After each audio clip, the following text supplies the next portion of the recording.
Welcome back to the early edition of Sneakers and Cleats. 10 o'clock on a Monday, bright and early, coffee in hand.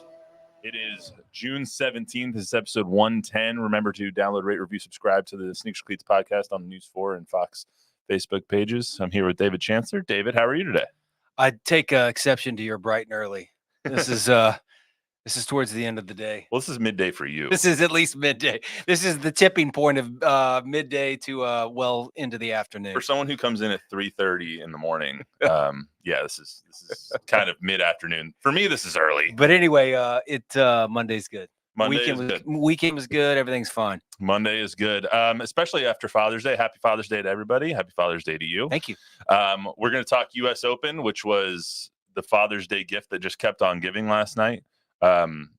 Rory basically choked, and Bryson came up with some brilliant shots. So we'll talk about that. Caitlin Clark getting her head taken off by Angel Reese yesterday. We'll talk about that. Come on. Against the Chicago Sky.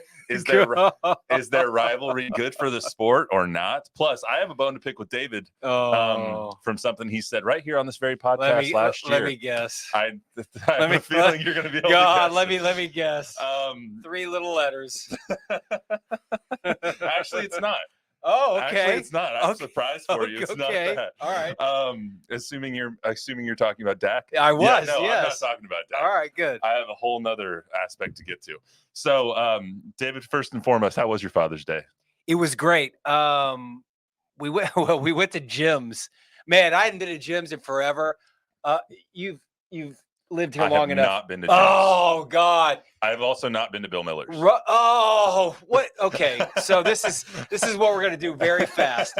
These are the things that you're going to do. You're gonna go to Bill Miller. You're gonna get a sweet tea, and you're gonna get an order of the brownies. Anybody can do the barbecue. You're gonna get the brownies, the sweet tea, and possibly the order of green beans. Those are the 3 things that if you show up and you order those, everybody knows you're a local. When it comes to gyms, I found something out last week. I told somebody here that I was going to gyms for Father's Day, and they said, "Oh my God, you got to get the spaghetti." And I said, "The spaghetti?" And they said, "Oh my God, it's Italian restaurant quality." I did not get the spaghetti yesterday. I got breakfast. They have great biscuits. They have great grits. I love gyms. Go to gyms. By the way, Father's Day was good. We did that. And I got a really cool gift. My wife gave me 2 tickets to the Def Leppard concert that's coming in August. Nice. I am psyched. This is the 4th time that I will have seen them. I'm one of the ones, I don't think rare ones, but I'm one of the ones that has seen them where the drummer had pre-accident and post-accident. Oh, really? With the art, yeah. So I've seen them a lot. I love them. They're one of my all-time favorite hair band groups. So we're gonna be rocking out at the Alamo Dome. Is that August 16th? I think it's August 16th. Don't bother David on August 16th. No. But it was good. Well, that's great. And you catch some of the U.S. Open last night? I tuned in just long enough to see Rory choke twice. So that was pretty much what you needed to see. That's all we need to see. That was what you needed to see. So before we get to everything, let's start with our number game as we usually do. Number 10. So this is 110. So what does number 10 remind you of? Pele is the number 10 that came to mind last night when I was thinking about this, as well as Eli Manning. Manning those is are the number good. 10. There's a cowboy who's number 10, and I can't think of it. So let's just go with Pele. All right. I'm going with Eli. Eli's who I thought of just because it's more my generation. But do you think Eli's a Hall of Famer? Yeah, he beat him. He won 2 Super Bowls. Is that what gets you in the Hall of Fame? I think so. Super Bowls? He was literally a 500 quarterback. It's literally all he did, right? But so here's the flip of that. Like Tony Romo was a much better overall quarterback than Eli Manning. Yeah, I could say that. But he did not have the obvious success that Eli did, and it sucks for Romo because Romo's talent is undeniable. Romo's numbers are undeniable. However, when push came to shove, he didn't win when he needed to, and so that's why he's not a Hall of Famer. So I think Eli, he deserves it because of the Super Bowls, and I think ultimately that's probably what happens to Dak. Do you think that's what gets Phillip Rivers into, is like his numbers, but not his Super Bowls? Like, do you think Phillip Rivers is a Hall of Fame quarterback then? I think of him more as a in 'Cause his higher stats are stature phenomenal. that Romo. Yeah. Yeah. His stats are ridiculous. Yeah. So, Walt Frazier also number 10, DeAndre Hopkins, Tyreek Hill, both number 10s. In 2010, the Saints beat the Colts. The Colts were 5-point favorites. I don't know why I put -7 next to the Saints, but that was the onside kick to open the second half game. Sean Payton actually commented on that the other day, because with these new kickoff rules, you're not really going to be able to surprise. I'm anxious to see how that happens. Me too. You're not really going to be able to surprise onside anybody. And so he was asked in a press conference the other day, he's like, "Are you mad that you're not going to be able to surprise onside anybody?" He's like, "I think you should go ask the Colts that." It's good little. He's so petty. Good little dig. He's such he is very a very petty, sarcastic man. Alabama beat Texas in the BCS National Championship game at the Rose Bowl. That was 37-21. That was the Colt game, right? Where Colt got hurt? That was the Colt game. The Giants beat the Rangers 4-1 in the 2010 World Series. And then here at the Alamo Dome, UConn won the national championship over Stanford, finishing their 39-0 season. Were you there covering that one? Probably. It's one of the many events that you were at. Yeah, I think so. One of the UConn, I remember going to La Vita after one UConn championship. I don't know if it was the men or the women, but both have won championships here in San Antonio. But yeah, I was probably there. And then 30 years ago today. We are looking at live pictures of Interstate 5 in Los Angeles. We believe that white vehicle, which is being trailed by a phalanx of California Highway Patrol cars and helicopters, belongs to Al Cowlings, who disappeared with O.J. Simpson earlier today, shortly after Mr. Simpson was informed that he was going to be formally charged with the murder of his wife and the young man who was with her at the time. It is the latest bizarre development in a string of bizarre and shocking developments that have been going on. That's crazy. Where were you? I was at Eric Pfeiffer's house. I just graduated from Trinity, and a bunch of us were hanging out watching the Knicks and Rockets, and we were watching that split screen, and it was, I mean, it's as surreal now as it was then, probably even more so, because you listen to it. Like, you listen to Tom Brokaw, and he's doing the newsman thing, right? Mm-hmm. But he has no idea, because he's living in the moment. He has no idea all of what is about to happen and all of what is going to change the course of history for our country over the next X amount of time. Yeah, absolutely. He doesn't even know if O.J. Simpson's in the car. Right. Like, they have no idea what's going on. Right. I remember exactly. No, I don't. I wasn't alive for that. But I think it's. Is that right? I wasn't alive. I was a year and 4 months away from even being born. But I think it's telling that you remember exactly where you were for that moment. Like, there's some moments in sports that just transcend time. There's some moments in history that just transcend time. I remember exactly where I was, like, when 9/11 happened and when all those things happened.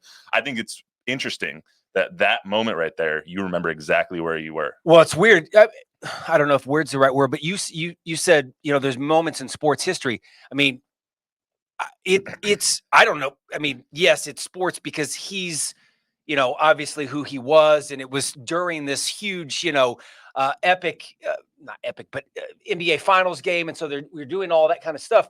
However, it is, I mean, off the top of my head, if we did the top 10 things in our country's history over the last 50 years, it's easily in the top 10. Yeah, 100%. I mean, it might easily be in the top 5. I think it's one of the, I think it's in the top 5 for things that cultivated, or not cultivated, but like people gravitated towards the most. Like, people remember that more than they remember almost anything. Almost anything political. Yeah, 100%. I mean, other than 9/11, just because of the sheer magnitude. Right.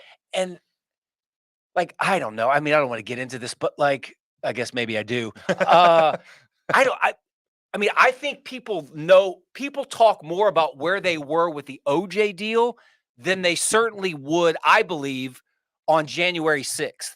Yeah. And you can argue, obviously, January 6th has so much more implications and gravity to our country's history than accused murderer of, driving the streets of LA. Yeah, absolutely. I mean, it's just such a crazy moment. I didn't even realize that 30 years ago today it was that moment until I got on Twitter this morning. So had to throw it in there. But yeah, cool. All right, I got a bone to pick with David Chancellor, and we're going to get to it right now. So last year, September 29th, 2023, right here on this very podcast, David had the take. I have no idea what's coming. He has no idea. David had the take of all takes about Travis Kelce and Taylor Swift. So my wife and I had a bet that we made it on Monday night. I said it would go 2 more weeks. She said it would go till my son's birthday, which is November 3rd. So she's got a full month. I have, so the Chiefs have who? They have the Jets this week. And then do we know who they play the following week? You need 10 seconds. So that's what I'm thinking is the cutoff here. Is next week? I guess it would be after next. You have not a lot of faith in these guys. I mean, they play the Vikings next week. Yeah, no, I think that at some point she's pulling the ripcord on the Viking All right, game. so no, you were just a little. I was doubting love. I am not Cupid. I didn't see true love in front of me. When's the wedding? I was thinking about that yesterday, or this whole week. God, how bad was that? After you came on, or after I knew that you were coming on today, I was like, wait a second, didn't he say that they were going to break up in October? I mean, you know what it is? She doesn't have to write. I know what it is. This is it. This is why. Here's my excuse. She's just touring. She doesn't need any sort of material yet to write an album, to write any breakup songs. The moment the next album is ready to come out, boom. Like, I think this is also hindsight 2020. This is how I see it. I thought from the jump that he was sort of like, oh, this is fun. I'll date Taylor Swift for a moment, right? He's the big bad, stud athlete. She, I think, falls in love a lot. Okay. So bad. That's so bad. But I think that. Truth be known, I think he's the puppy dog. I think he is head over heels in love. And she may be too, but he is, traipsing around the world.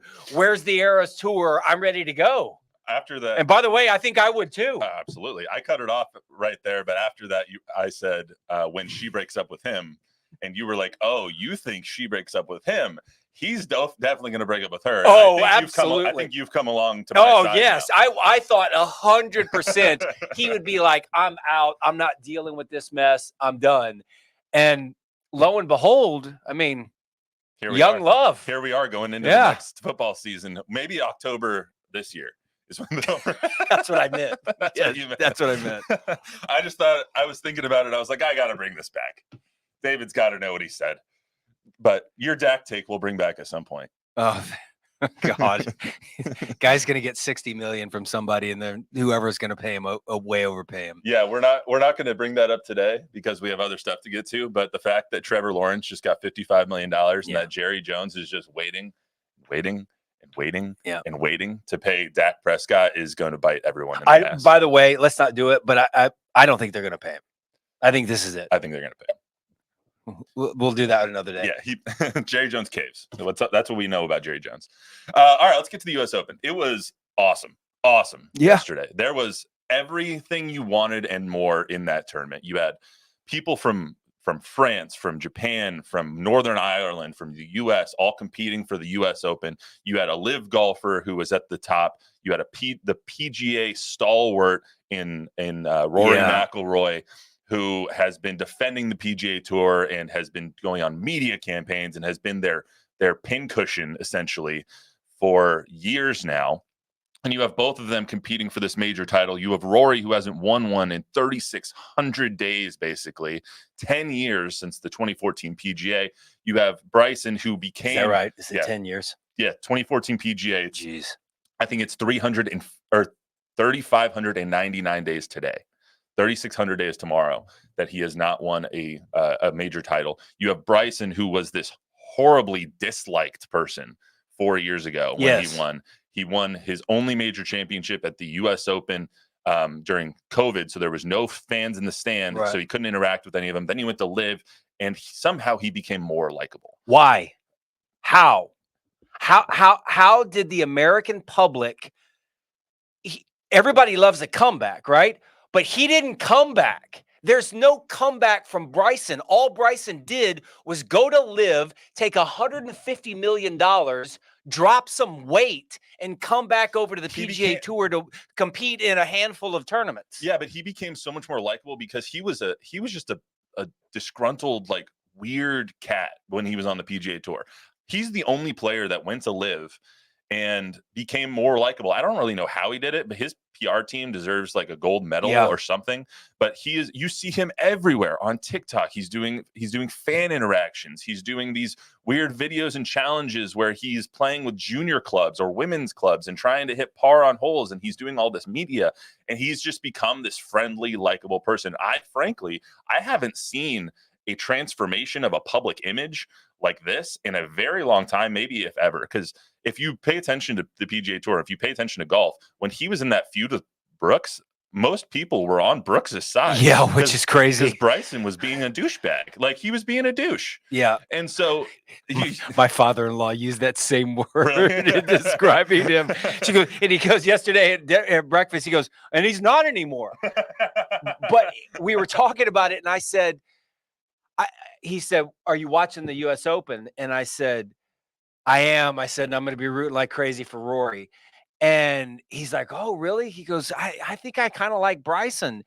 And I don't know what's happened to Rory McIlroy. He is, everything that you just laid out is so perfect in the way the storyline is sort of, molded. Mhm. And then I saw this. I can't even take credit for this, but like, he's been fighting Greg Norman and Liv almost single-handedly by himself for the last couple of years. And he had a Greg Norman-like collapse yesterday. He had a collapse in a major championship that Norman would be appreciative of. It's not the fact that he blew a couple of strokes in the final 3 holes. It's the fact that we're talking a 2-foot putt. We're talking the one on 16 is unforgivable. 18 is fine because 18 was downhill. But 16, holy God. For reference, he was 496 for 496. Perfect on 3-footers and in this season until 16th putt. So the thing that I think is debatable about yesterday, whether or not you like Bryson DeChambeau or, Roy, there's 2 things that happened yesterday that everybody seems to be gravitating towards now, the day after.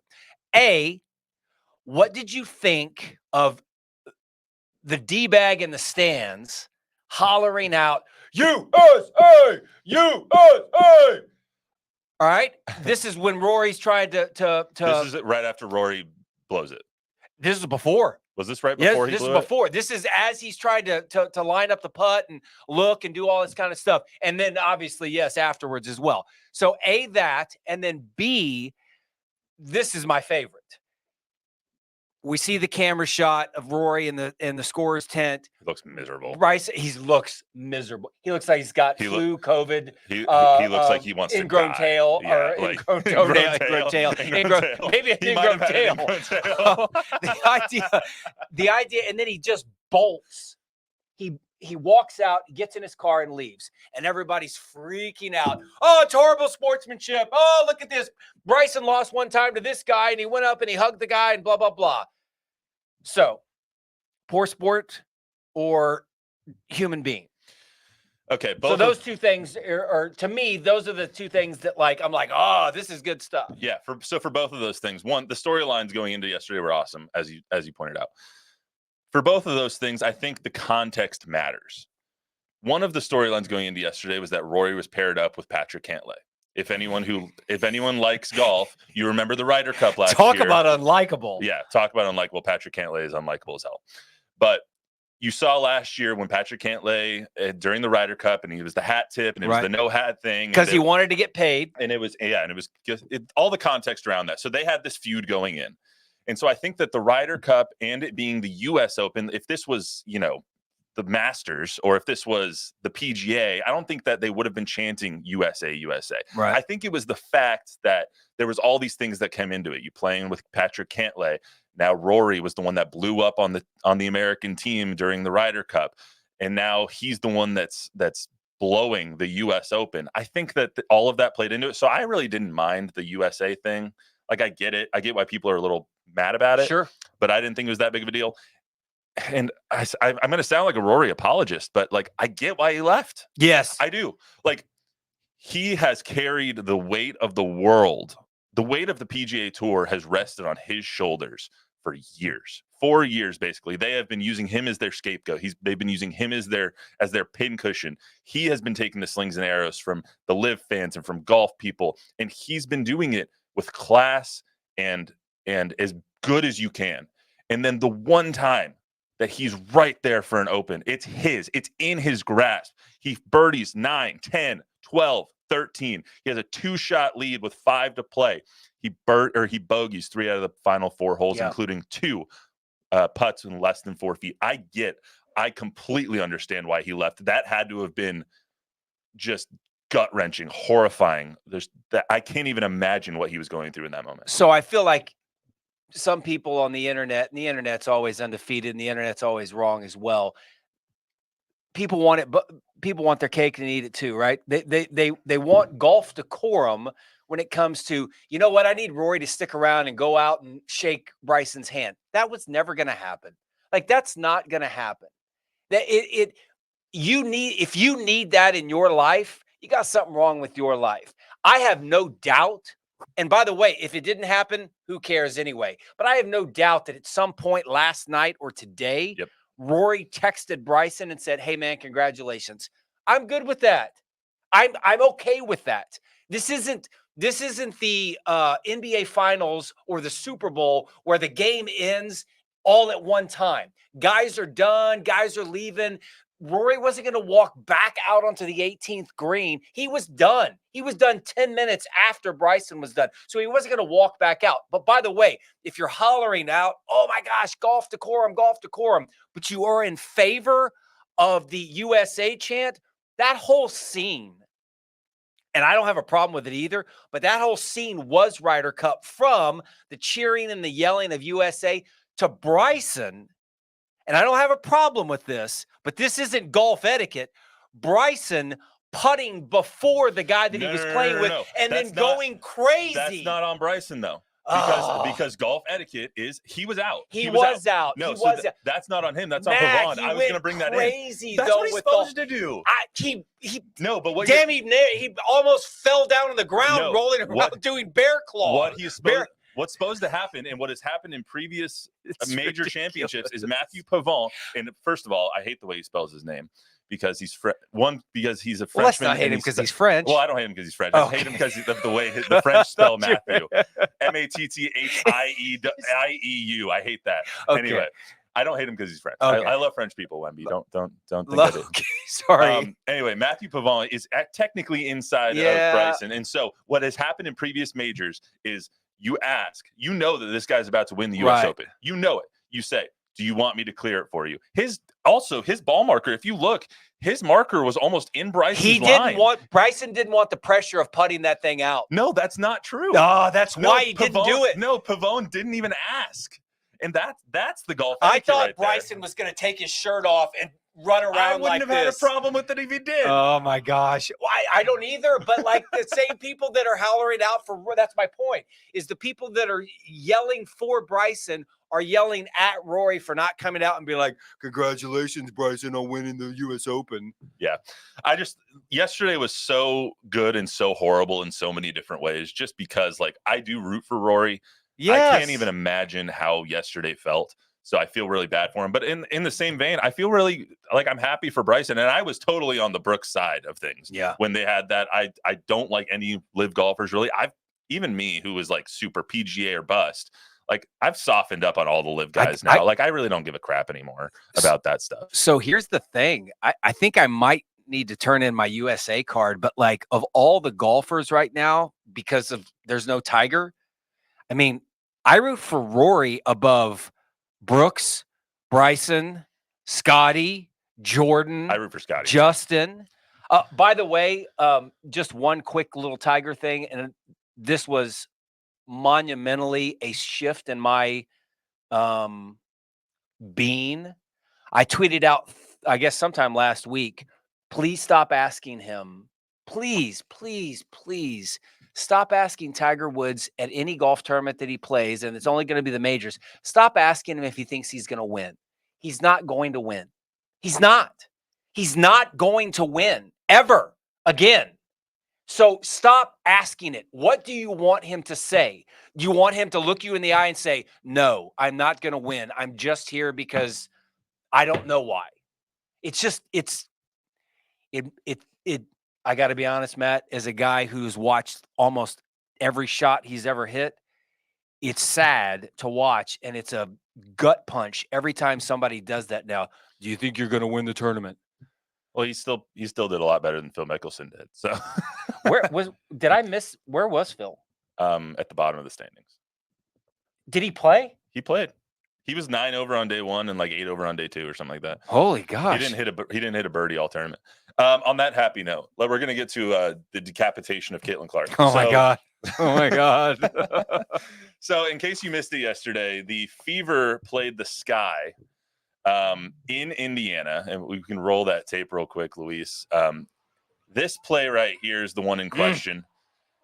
Down goes Caitlin. So Angel Reese and Caitlin Clark obviously have a history of Iowa, LSU, and all of the pub that Caitlin Clark gets. And then this happens in that game. And it, to me, that angle's the word. That third angle seems to be the worst. It's not a great angle. So putting the game aside, I mean, let's hear from Angel Reese, who didn't do herself any favors either right after the game. But this is what Angel Reese said after the game and after that hit. It's a basketball play. I can't control the refs. They affected the game, obviously, a lot tonight. So, I'm always going for the ball. But y'all going to play that clip, 20 times before Monday?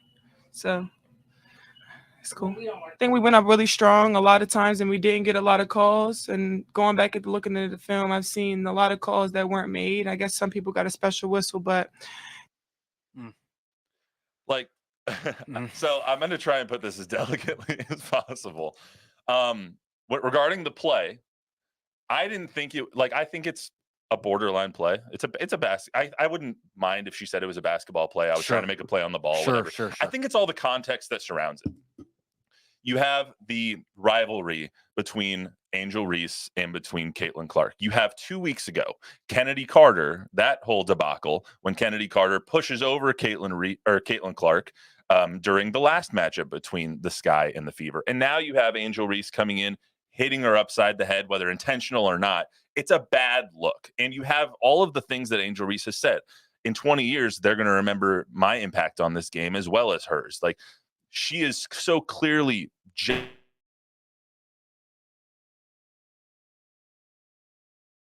I'll give her the benefit of the doubt. That was a basketball play, sure.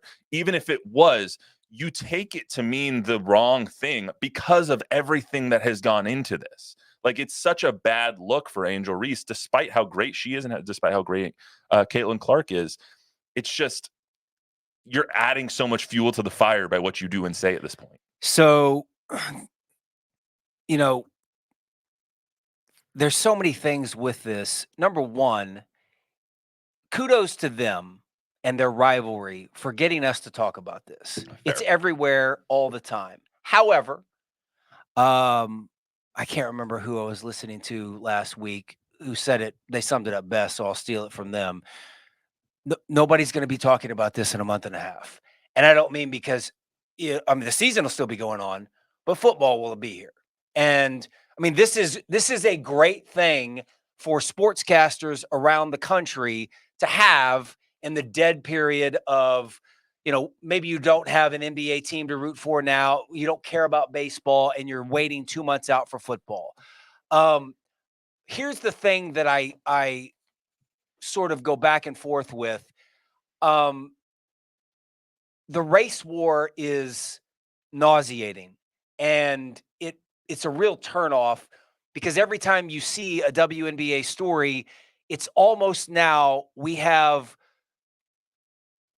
some player going after some player, and generally it appears like it's a African American player going up against Caitlin Clark, and half the time the announcer, not the player, but the announcer has somehow made it about race. I don't know if it's about race or not, but I don't think everything about this has to be race. I am old enough to remember Bird versus Magic, and that was fantastic when it comes to rivalry.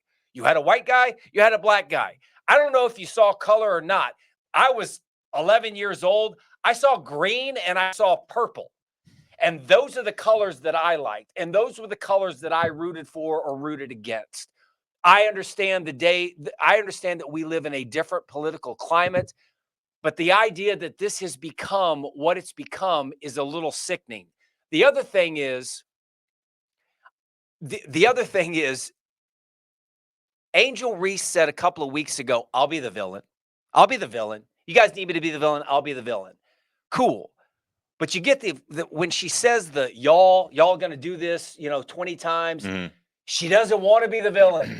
If she wanted to be the villain, then she would just accept it. But there's always this challenge. And then there's, just so we're clear, just so we can make sure that we're a little bit even with everything, sometimes I get the feeling that this is one of those NBA fights where the second person gets the tech. The second person gets called out. The second person is the one that gets in trouble.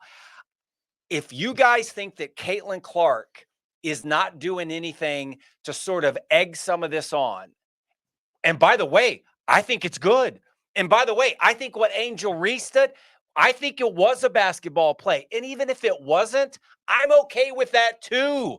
Because I like the bad boys in the 80s from the Pistons. I like a little bit of oomph. I like a little bit of angst with my sports, my heroes, my villains, whatever you want to call them.